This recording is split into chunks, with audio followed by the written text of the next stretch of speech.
नमस्कार, स्वागत है आप सभी का। आप देख रहे हैं टीवी 9 भारतवर्ष। मैं हूं खबरों में आपके साथ अंजलि। इस वक्त की बड़ी खबरों पर सबसे पहले नजर डालेंगे। 25 बड़ी खबरें फटाफट अंदाज में दिखाएंगे।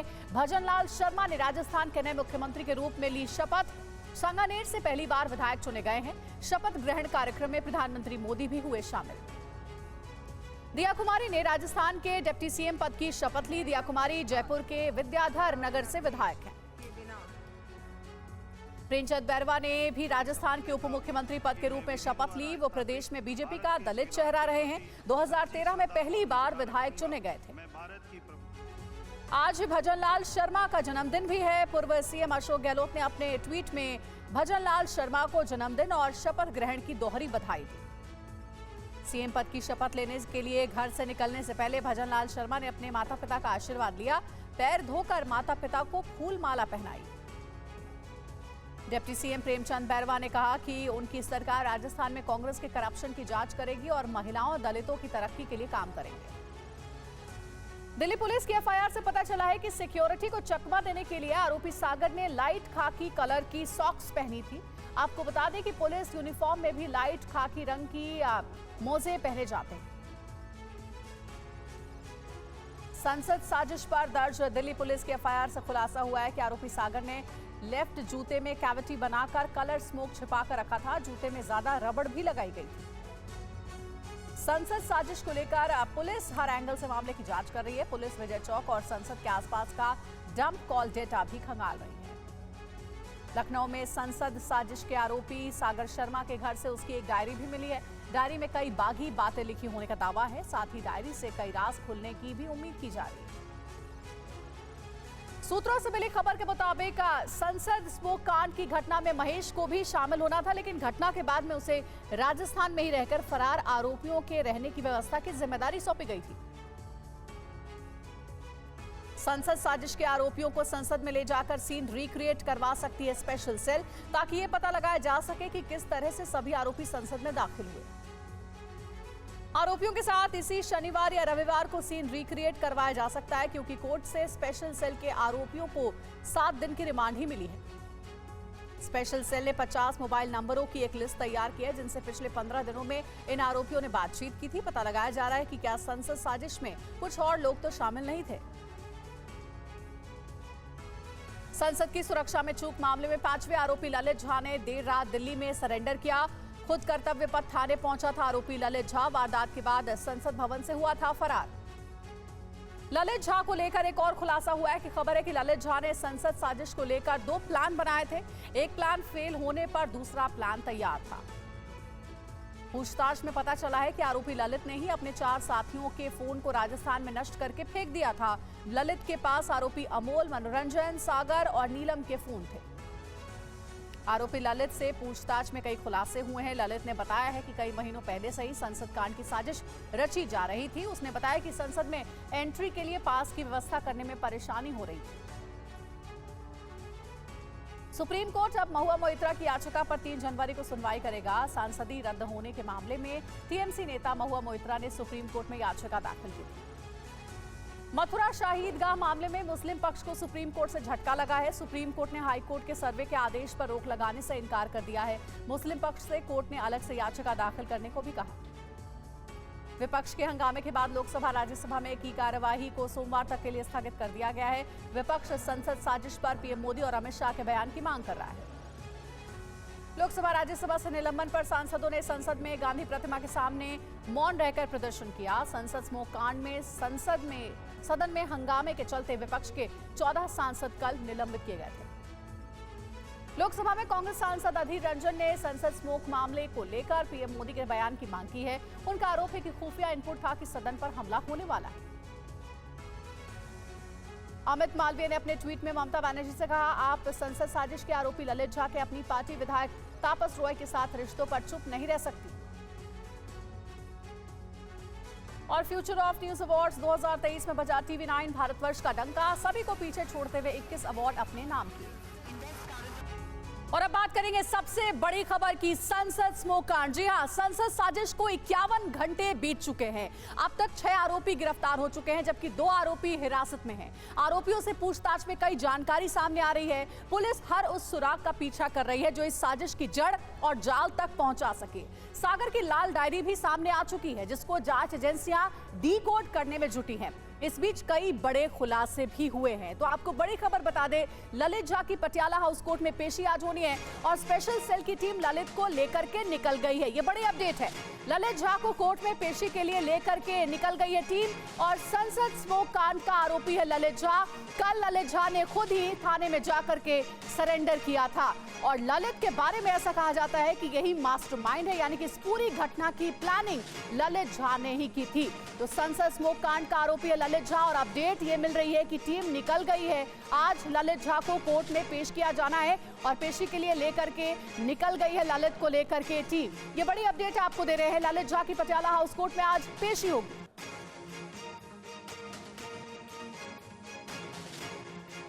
तो ललित झा की पटियाला हाउस कोर्ट में पेशी होगी और स्पेशल से लेकर के निकल गई है कोर्ट की तरफ ललित झा को। यहां पर तय होगा ललित को अब आगे के रिमांड में रखेगी पुलिस और उसके बाद पूछताछ भी होगी इस पूरे मामले को लेकर। दिल्ली पुलिस की स्पेशल सेल इस वक्त ललित झा को कोर्ट में पेश करने के लिए लेकर आ रही है और आप ये देखिए तस्वीरें किस तरीके से अब ललित झा को अब से कुछ देर बाद पटियाला हाउस कोर्ट में पेश किया जाएगा। ललित झा से बात करने की कोशिश भी करेंगे। ये देखिए कोर्ट अब ललित झा को कोर्ट में पेश किया जाएगा अब से कुछ देर बाद। ललित झा ठीक गाड़ी के बीच में बैठा हुआ है और ये देखिए ललित झा वो आरोपी है जिसे संसद पर हुए कलर अटैक का मास्टरमाइंड बताया जा रहा है और बताया जा रहा है कि ललित झा ने ये पूरी कॉन्स्पिरेसी तैयार की थी। ललित झा ने सभी 5 आरोपियों को इसमें जोड़ा था और बाकायदा गुरुग्राम में सभी को विक्की शर्मा के घर पर इकट्ठा होने के लिए भी कहा था। सभी को रोल ललित झा की तरफ से ही बांटा गया था। तो देखिए बड़ी खबर पर लगातार TV9 भारतवर्ष की नजर बनी हुई और हमारे संवाददाता टीवी स्क्रीन पर आपको नजर आ रहे होंगे। विवेक हमारे साथ जुड़े हुए। विवेक, हम देख पा रहे हैं कि आप फॉलो कर रहे हैं लगातार स्पेशल सेल की टीम को जो कि पटियाला हाउस कोर्ट में ललित को पेशी के लिए ले जा रही है। अब आगे क्या होना है? ललित ने कई चौंकाने वाले खुलासे किए, लेकिन अब भी एक बड़ा सवाल है, मसलन कौन कौन है ललित के मददगार? अरे रुक जा, ललित को लेकर सफदरजंग हॉस्पिटल पहुंची है मेडिकल कराने के लिए स्पेशल सेल की टीम। ठीक सामने आपको सफेद गाड़ी जो नजर आ रही है, उस गाड़ी के अंदर ललित को जो है रखा गया है और यहां पर इसका मेडिकल करवाया जाएगा और मेडिकल करवाने के बाद ललित को कोर्ट में पेश किया जाएगा, जहां पे पुलिस इसकी रिमांड की मांग करेगी। आप देख सकते हैं कि इस वक्त जो हम यहाँ पे मौजूद है, यहाँ पे आपको स्पेशल सेल की टीम जो है वो ललित को ले जाती हुई नजर आएगी। ये ठीक आप मेरे साथ में सफेद गाड़ी देख रहे हैं, यही इसी गाड़ी में ललित को रखा गया है। देख सकते हैं ये सेल की गाड़ी है, स्पेशल सेल की, और यहाँ पर ये आपको ललित जो है वो नजर आएगा। ललित क्या कहेंगे? हमारे संवाददाता विवेक की आवाज आप सुन रहे थे, जो कि लगातार उस गाड़ी को फॉलो कर रहे हैं जिस गाड़ी में स्पेशल सेल और ललित मौजूद है। ललित को सबसे पहले मेडिकल के लिए हॉस्पिटल ले जाया जा रहा है। पहले मेडिकल टेस्ट होगा और उसके बाद पटियाला हाउस कोर्ट में ललित की पेशी होगी। जाहिर है पेशी इसलिए क्योंकि अब आगे पुलिस रिमांड की मांग करेगी, क्योंकि अभी भी कई ऐसे सवाल हैं जो कि अनसुलझे हुए हैं। एक और चौंकाने वाला खुलासा है, ललित पर मास्टरमाइंड होने का शक है और पुलिस पूछताछ के आधार पर बड़े खुलासे भी हो रहे हैं। ललित ने बताया है कि पूरी साजिश की प्लानिंग उसी ने की थी। साजिश में महेश, कैलाश, ये 2 और नए नाम सामने आ रहे हैं। कहा जा रहा है कि इस पूरी साजिश में महेश, कैलाश की भी मदद ली गई थी।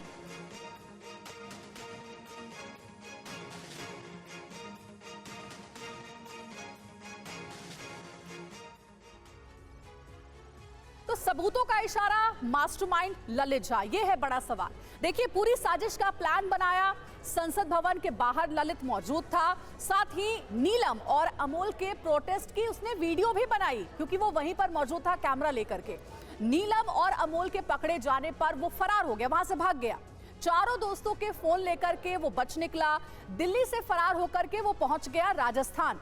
राजस्थान में दोस्त महेश के पास पहुंचा ललित और 13 दिसंबर को महेश कैलाश से वो मिला भी था। महेश कैलाश को मदद के लिए ललित ने तैयार किया। महेश ने एक होटल में उसके लिए कमरा भी बुक किया था और होटल के कमरे से हर चीज पर नजर रखी जा रही थी, यानी कि सभी दोस्तों के फोन राजस्थान में फेंक दिए गए। ललित ने वहीं पर सारे फोन जो है वो नष्ट किए थे। फोन गायब करने में महेश और कैलाश भी शामिल है, जो कि अभी तक की पूछताछ में ललित ने बताया है। कई महीने पहले से इस पूरे हमले की प्लानिंग चल रही थी, तैयारी की जा रही थी। तो आपको बता दें कि अभी तक जो पूछताछ हुई है ललित से, उसमें ये चौंकाने वाले खुलासे हुए हैं। एक और बड़ी अपडेट है, संसद में स्मोक साजिश पर बड़ी खबर है। आरोपी सागर शर्मा मामले में एटीएस की एंट्री हुई है। यूपी एटीएस मामले की जांच करेगी। आरोपी सागर शर्मा की जांच करेगी एटीएस। सागर शर्मा की जांच की जाएगी और यूपी एटीएस जांच करेगी इस पूरे मामले की। देखिए, सागर की तस्वीर भी आपको दिखा रहे हैं। यही है सागर शर्मा, जो कि संसद के भीतर पहुंचता है और स्मोक क्रैकर से अचानक से चारों तरफ धुआं ही धुआं फैला देता है। पीली गैस वहां पर संसद में देखने को मिलती है। अफरा तफरी का माहौल हो जाता है और सागर को पकड़ा गया। तब जाकर के बाकी के नाम भी सामने आए और पता चला कि इसमें कई लोग शामिल थे इस पूरी प्लानिंग में। आरोपी सागर के लखनऊ वाले घर से एक डायरी बरामद हुई है। सागर की डायरी की जांच में एजेंसियां भी जुटी हुई हैं। डायरी से कई सवालों के जवाब मिलने की उम्मीद है। सागर की डायरी से पता चल सकते हैं कई और राज। ये देखिए, यही वो डायरी है। ये सागर शर्मा की डायरी बताई जाती है।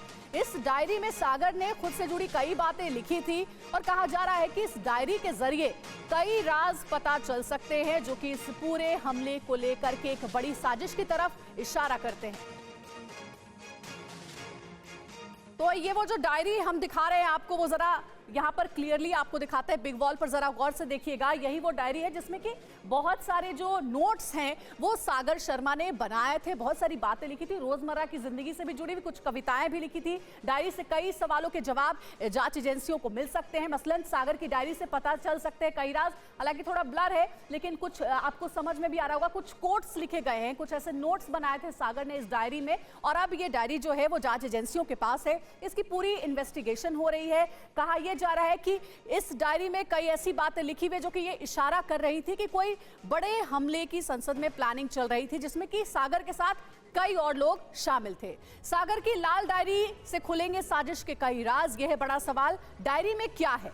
तो डायरी में अगर मुख्य रूप से आप देखें तो कुछ मोटा मोटी जानकारी आपको दे देते हैं। डायरी में क्या है, 30 लोगों की लिस्ट ये नजर आई है, और उसके बाद देखिए कुछ लोगों के उसमें फोन नंबर्स भी हैं। उसके बाद अगर आप इधर आते हैं तो देशभक्ति कविताएं लिखी हुई हैं और क्रांतिकारी विचार इधर आप देख भी सकते हैं, कई ऐसे कोट्स लिखे हुए हैं। साथ ही डायरी में लिखा हुआ है कि घर से विदा लेने का समय नजदीक आ गया है। ये सागर शर्मा ने अपनी पर्सनल डायरी में लिखा था। आगे ये भी लिखा था कि एक तरफ डर, दूसरी तरफ कुछ भी कर गुजरने की आग। तो ये क्रांतिकारी कोट्स लिखे थे अपने डायरी में सागर ने।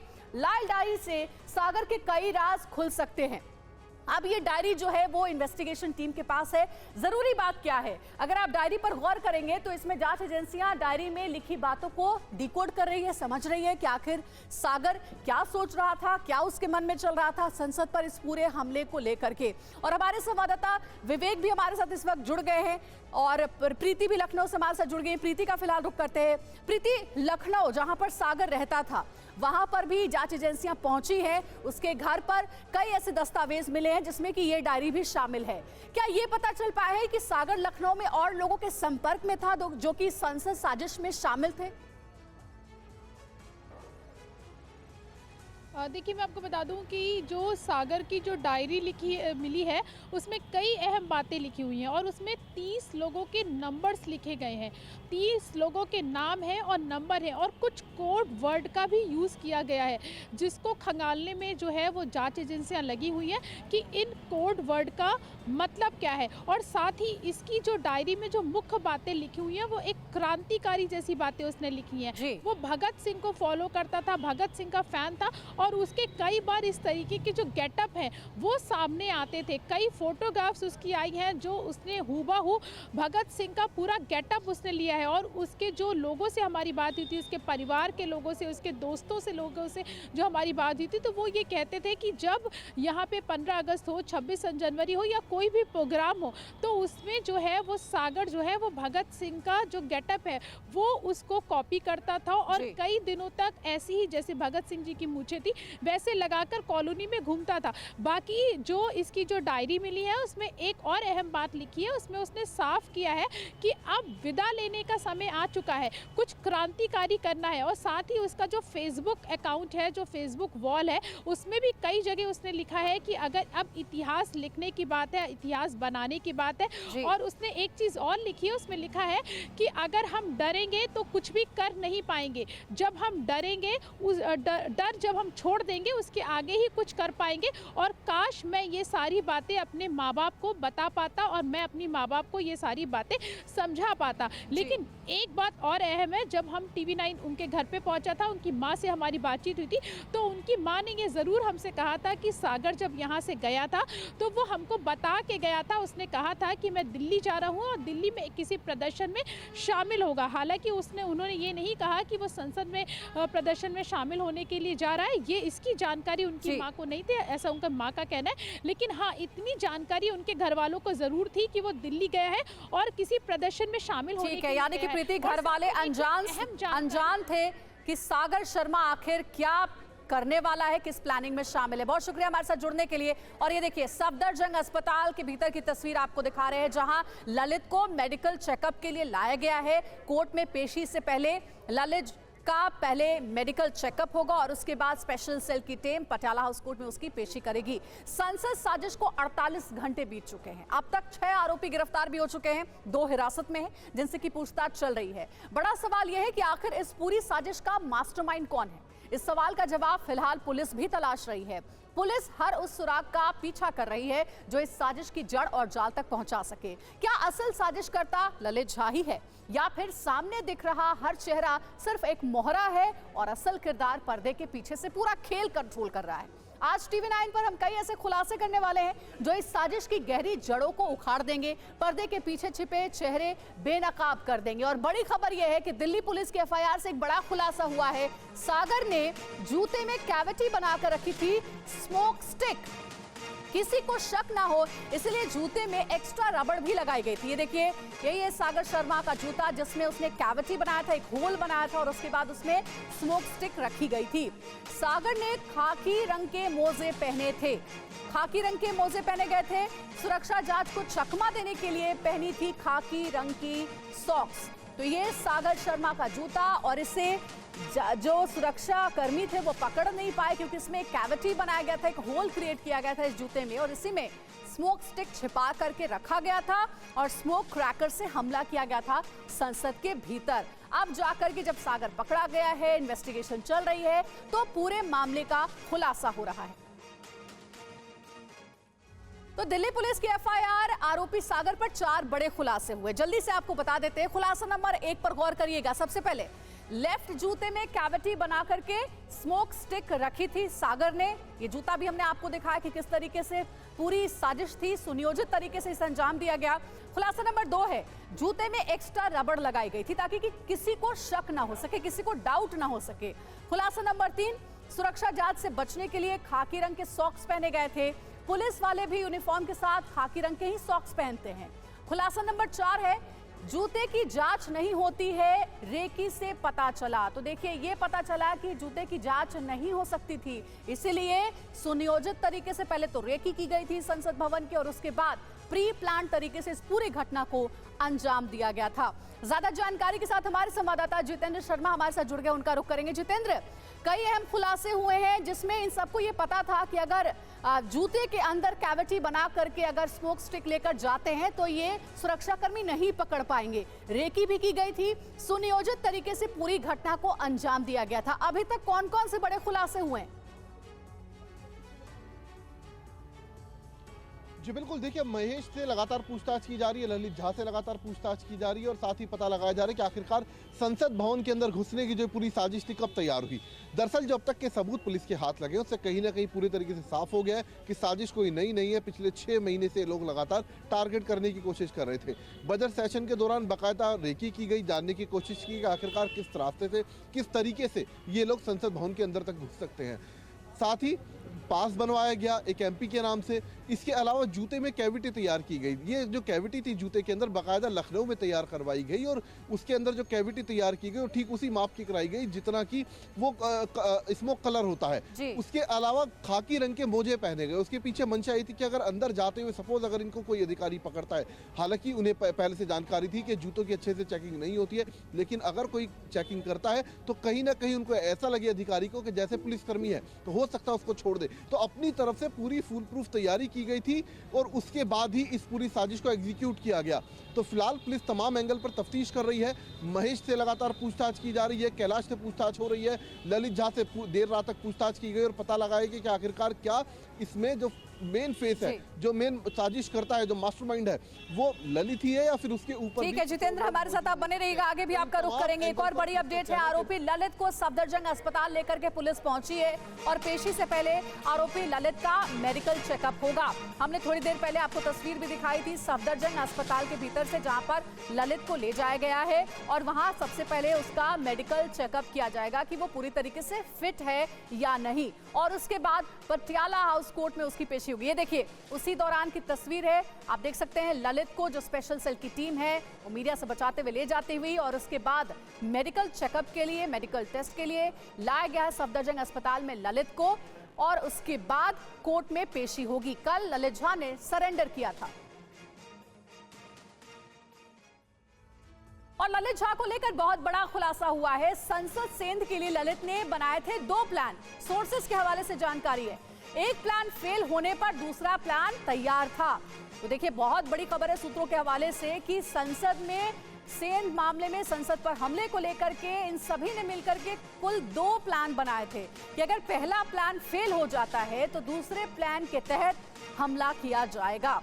तो आपने देखा कि कैसे स्मोक क्रैकर संसद के भीतर सागर लेकर जाता है और उसके बाद वहां पर वो हमला होता है, स्मोक क्रैकर से हमला किया जाता है जिससे पीली गैस वहां पर देखने को मिलती है और संसद की सुरक्षा में सीधे सीधे सेंध का ये बेहद संगीन मामला।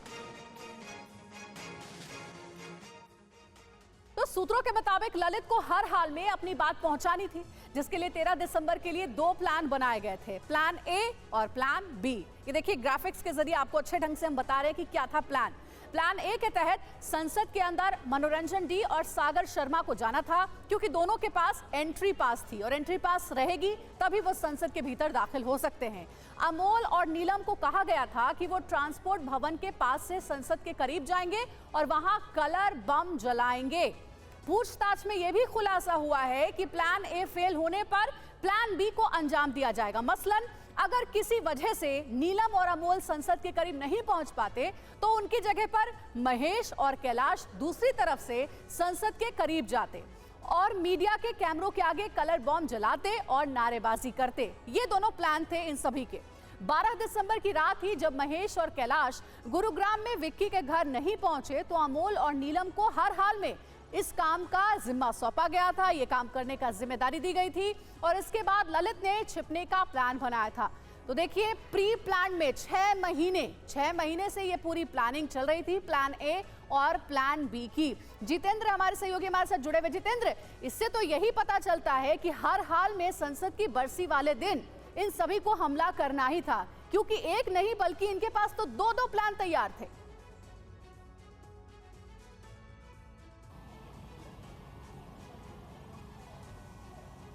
जितेंद्र, आप सुन पा रहे हैं? तो लगता है जितेंद्र तक एक बार आप आवाज अपना सवाल दोहराएंगे? जी जितेंद्र, सवाल मेरा ये है कि ये जो जानकारी हम इस वक्त अपने दर्शकों को दे रहे हैं, 2 प्लान का खुलासा हुआ है, इससे तो यही समझ में आता है कि हर हाल में ललित झा और उसकी टीम को संसद की बरसी वाले दिन इस पूरी घटना को अंजाम देना ही था, क्योंकि इनके पास एक नहीं बल्कि 2 प्लान तैयार थे। जी बिल्कुल, देखिए वारदात से ठीक 3 दिन पहले तक ये लोग लगातार आपस में मिल रहे थे, बातचीत कर रहे थे और ये बात पुख्ता कर ली गई थी कि संसद के अंदर हर हाल में स्मोक कलर अटैक को अंजाम देना ही है और उसी के हिसाब से इन्होंने प्लानिंग भी की। 2 प्लान तैयार किए गए थे, प्लान ए और प्लान बी। प्लान ए के तहत सागर और मनोरंजन को अंदर जाना था और इसके अलावा नीलम और उसके दूसरे चौथे साथी को बाहर रहना था। इसके अलावा कैलाश और महेश को भी तैयार किया गया था कि अगर नीलम और उसका साथी किसी तरीके से बाहर पुलिस के हत्थे चढ़ जाते हैं तो उसके बाद इस प्लान को यानी कि जो प्लान बी है उसके तहत फिर इन दोनों को एग्जीक्यूट करना था पूरे आगे साजिश को। तो इस तरीके का प्लानिंग की गई थी। इसके अलावा तय ये भी कर लिया गया था कि जो ललित है वो वीडियोग्राफी करेगा और सभी के मोबाइल फोन ललित के पास मौजूद होंगे और उसके बाद ललित मौका पाकर वहां से फरार भी हो जाएगा। साथ ही फोन को डिस्पोज ऑफ करने का भी प्लान पता लगा अभी कि वो भी पहले से तय हो चुका था और जैसा कि इन्होंने भी किया भी है, चारों आरोपियों के और ललित ने खुद का फोन डिस्पोज ऑफ कर दिया है, यानी कि उसको जलाकर राख कर दिया है। तो फिलहाल पुलिस उसके अवशेष भी तलाश बिल्कुल जितेंद्र, और अभी तक तो 6 लोगों के नाम ही सामने आए हैं इस पूरे घटना को लेकर के। आगे और भी नाम जुड़ सकते हैं क्योंकि अभी लगातार जांच एजेंसियां इन्वेस्टिगेट कर रही है कि कौन कौन मददगार हैं ललित झा के। शुक्रिया आपका जितेंद्र पूरी जानकारी देने के लिए। संसद साजिश में ललित के अलावा महेश की भी भूमिका अहम है। महेश की कई बार आरोपी नीलम से बातचीत हुई है। Bhagat Singh fan club page से ये कांटेक्ट में आए थे। महेश और ललित झा ने साथ में सरेंडर किया है। महेश और ललित ने मिलकर साथ में सरेंडर किया था क्योंकि अब पता चल गया था इन लोगों को कि चाहे कुछ भी कर ले बच नहीं पाएंगे, क्योंकि अलग अलग जांच टीमें इन लोगों की तलाश में अलग अलग राज्यों तक पहुंच गई थी। और अब आपको बताते हैं 2 नए किरदारों की पूरी कुंडली। वो 2 नए किरदार हैं महेश और कैलाश, जिनके बारे में आपने सुना कि ये भी प्लानिंग में शामिल थे। सबसे पहले देखिए मेरी तरफ तस्वीर आप देख रहे हैं, मेरे दाहिने तरफ ये महेश और दूसरी तरफ कैलाश की तस्वीर फिलहाल नहीं है, लेकिन ये 2 मुख्य किरदार हैं। खुलासा क्या हुआ है? ललित महेश का एक साथ सरेंडर हुआ है, कल ही सरेंडर किया गया है और संसद साजिश में शामिल महेश और कैलाश ये दोनों ही लोग थे। प्लान बी पर अगर आप गौर करें तो ललित झा और महेश का बड़ा रोल है। रोल क्या है? ललित महेश का एक साथ सरेंडर हुआ है। कहा जा रहा है, ललित की माने तो महेश और कैलाश को कहा गया था कि अगर प्लान ए फेल हो गया तो प्लान बी में आप लोग शामिल रहेंगे। नागौर का रहने वाला है महेश, जो कि मजदूर है बताया जाता है, और साथ ही महेश नीलम की कई बार बात भी हुई है और कहा यह जा रहा है कि सोशल मीडिया के थ्रू ये लोग कांटेक्ट में आए थे। Bhagat Singh fan club page पर इन दोनों की मुलाकात हुई थी, दोनों ने बातचीत की थी और महेश के मौसेरे भाई कैलाश का भी रोल है, यानी कि ये दोनों ही कजिन है और ये दोनों ही इस पूरे प्लानिंग में शामिल थे। दोनों का मुख्य रोल, मुख्य किरदार बताया जा रहा है। महेश कैलाश ने ललित झा की मदद की थी। महेश और कैलाश को भी जिम्मेदारी दी गई थी पूरी प्लानिंग को एग्जीक्यूट करने के लिए। एक और जानकारी है, अब आपको हम दिखाते हैं स्मोक कांड पर संसद में मचे संग्राम की तस्वीर। स्मोक कांड को लेकर संसद में भारी हंगामा हुआ है। हंगामे के बीच लोकसभा और राज्यसभा दोनों सदन को सोमवार सुबह 11 बजे तक के लिए स्थगित कर दिया गया। विपक्ष इस घटना को सरकार की बड़ी लापरवाही बता रही है। केंद्रीय गृह मंत्री अमित शाह से सदन में जवाब देने को कहा गया है, तो वहीं हंगामा कर रहे दलों पर बेवजह मुद्दा बनाने के आरोप लग रहे हैं। तो संसद सुरक्षा चूक पर बवाल लगातार बढ़ता जा रहा है और संसद में जवाब दे अमित शाह, कांग्रेस की मांग है। केंद्रीय मंत्री अनुराग ठाकुर ने हालांकि जवाब भी दिया, जिसमें कहा गया कि बेवजह मुद्दा बनाया जा रहा है विपक्ष की ओर से। तो संसद में सुरक्षा को लेकर के भारी बवाल हुआ है। बड़ी खबर यह कि शिवसेना ने अमित शाह के बयान की मांग की है। गृह मंत्री खुद सदन को बताएं। संजय राउत, जो कि शिवसेना के सांसद हैं, उन्होंने ये मांग की है। केंद्रीय मंत्री गिरिराज सिंह का पलटवार, जांच के बाद सब जवाब मिलेंगे।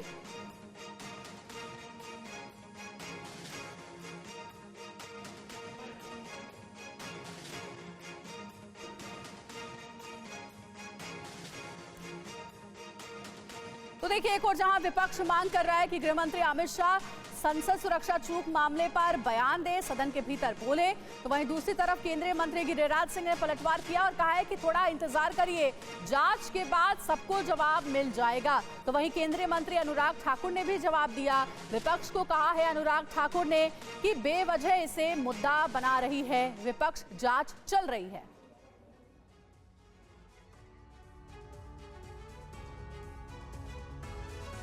और अब अगली बड़ी खबर का रुख करते हैं। मथुरा ईदगाह केस, मुस्लिम पक्ष को बड़ा झटका लगा है। सर्वे पर रोक लगाने से सुप्रीम कोर्ट का इनकार। मुस्लिम पक्ष ने सर्वे पर रोक की मांग की है। कल हाईकोर्ट ने सर्वे का आदेश दिया था। सर्वे पर रोक के लिए नई याचिका लगाने को कहा है। एक और बड़ी खबर, सर्वे पर रोक लगाने से सुप्रीम कोर्ट का इनकार। मुस्लिम पक्ष ने सर्वे पर रोक की मांग की थी। शाही ईदगाह परिसर में सर्वे पर रोक से इनकार कर दिया गया है सुप्रीम कोर्ट की ओर से। तो कल हाईकोर्ट ने हालांकि सर्वे का आदेश दिया था, लेकिन सुप्रीम कोर्ट ने सर्वे से इनकार कर दिया है। सर्वे पर रोक के लिए नई याचिका लगाने को कहा गया है। ये बहुत बड़ी डेवलपमेंट है। मथुरा ईदगाह केस से जुड़ी हुई सुप्रीम कोर्ट में इस पूरे मामले को लेकर के सुनवाई होनी थी और इसमें कहा गया सर्वे पर फिलहाल रोक के लिए।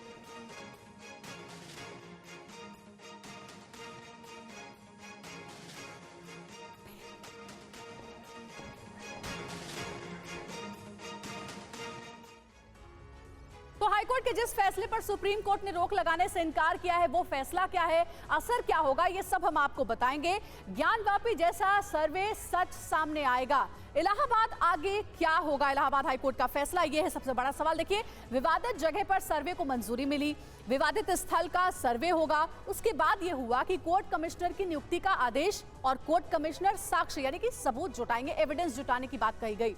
सर्वे रिपोर्ट कोर्ट में सौंपी जाएगी। 18 दिसंबर को अब क्या होगा, फैसले के मायने क्या निकलेंगे, ये भी समझिए। दरअसल इलाहाबाद हाईकोर्ट में सुनवाई मंदिर मस्जिद का सच पता चलेगा और कोर्ट कमिश्नर की नियुक्ति पर भी फैसला होगा।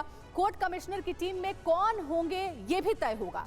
कब सर्वे होगा, कैसे फोटो वीडियोग्राफी होगी, ये भी तय होगा। तो बहुत ही महत्वपूर्ण दिन है जब इस पूरे फैसले पर सबकी निगाहें रहेंगी कि आगे क्या होगा। श्री कृष्ण जन्मभूमि केस में सर्वे के आदेश पर साध्वी ऋतंभरा ने TV9 से खास बातचीत की है। अब आपको ये एक्सक्लूसिव बातचीत सुनाते हैं। इलाहाबाद हाईकोर्ट ने कहा है कि मथुरा श्री कृष्ण जन्मभूमि शाही ईदगाह विवाद में सर्वे होना चाहिए। एडवोकेट कमिश्नर की नियुक्ति अब 18 तारीख को होगी। कैसे देखती हैं आप इसको?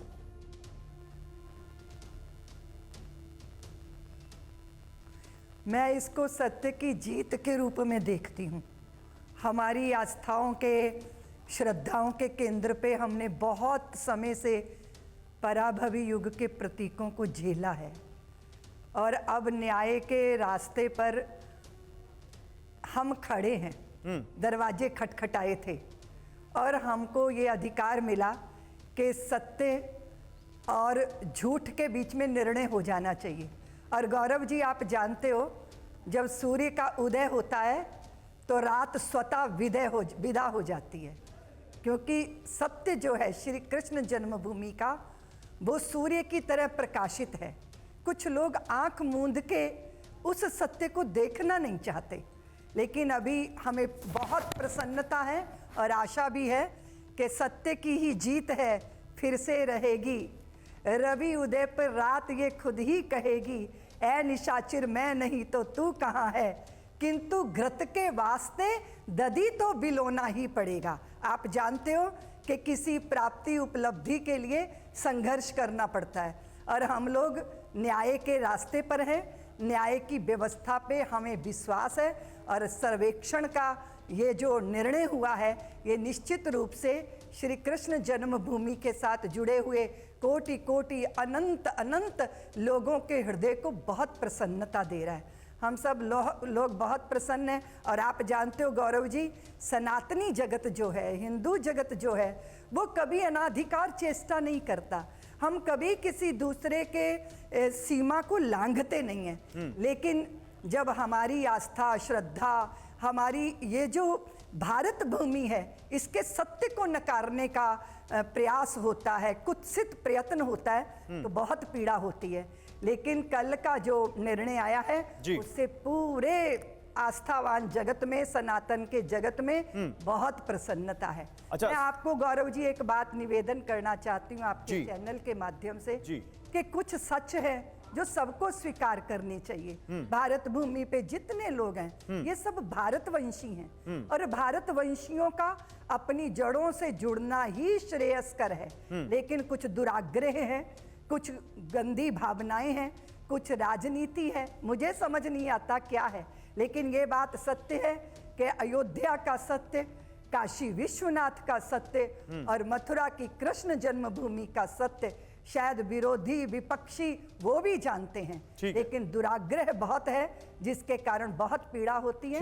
लेकिन कल के निर्णय ने सबको बहुत प्रसन्नता दी। अच्छा साध्वी जी, देखिए, क्योंकि यहाँ पर अभी आप हमारे साथ जुड़ी हुई हैं, पिछले 1 घंटे से हम इसी पर बात कर रहे थे। कई सारे विद्वान हैं, इस्लाम के विद्वान हैं, सनातन के विद्वान हैं, हमारे साथ कानून के विद्वान हैं, इतिहास के विद्वान हैं, सब हैं।